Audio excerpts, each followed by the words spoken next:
Complete adalah kalimat yang cocok buat mechanical keyboard dari Razer ini. Mulai dari knob, roller audio, macro button, foam case, ada semua. Dan ini adalah 5 hal yang kami suka dari Razer Black Widow V4 Pro. So, let's check it out!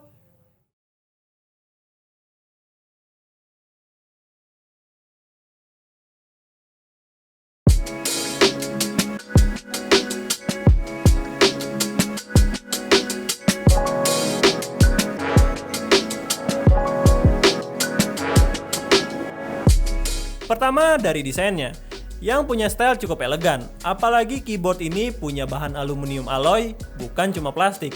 Selain itu, ada juga 2 buah LED strip yang membuat keyboard ini terlihat makin ganteng, kayak gua contohnya kan.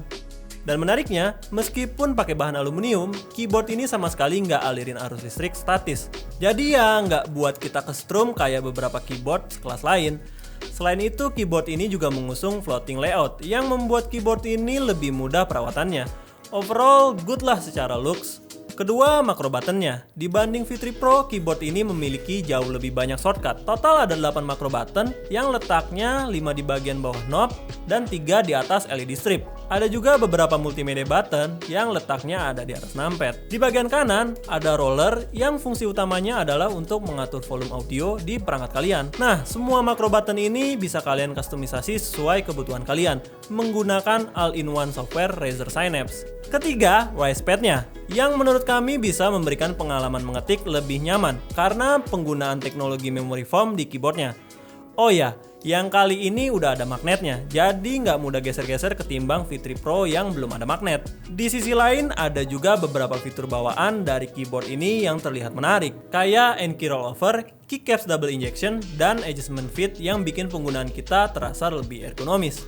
Keempat, switch-nya, yang udah pakai optical switch, bukan lagi switch biasa, yang bikin experience penggunaan di keyboard gaming ini terasa lebih responsif.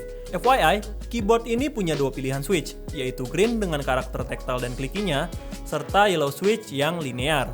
Unit yang kita review sendiri menggunakan green switch. Coba deh kalian simak typing testnya berikut ini.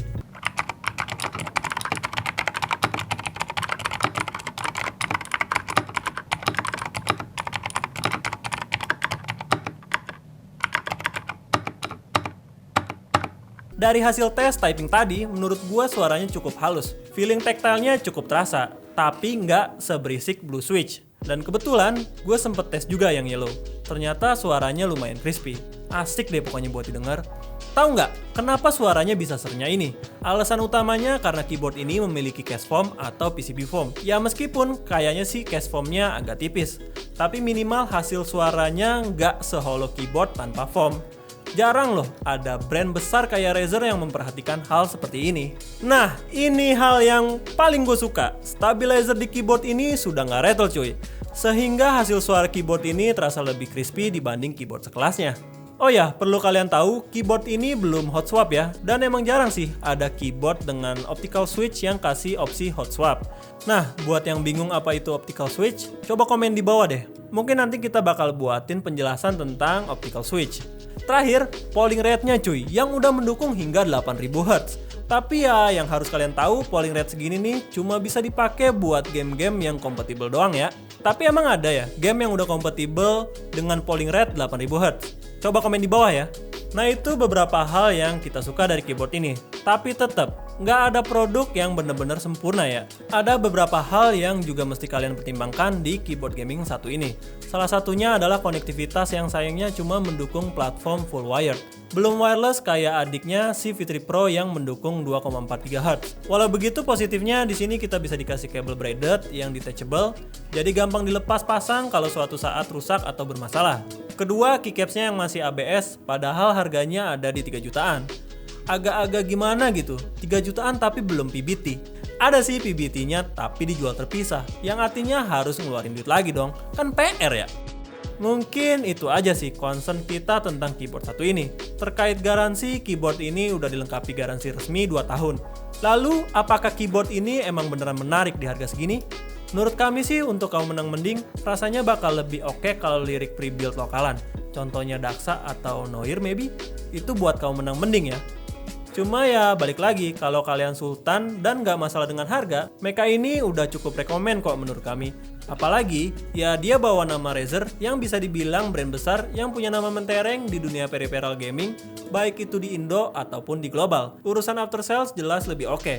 Dan brand image yang mengakar mungkin jadi poin penting yang bisa jadi pertimbangan kalian untuk beli mechanical keyboard ini. So, beli atau enggak, kita kembalikan ke kalian sebagai konsumen yang bakal nikmatin produk ini.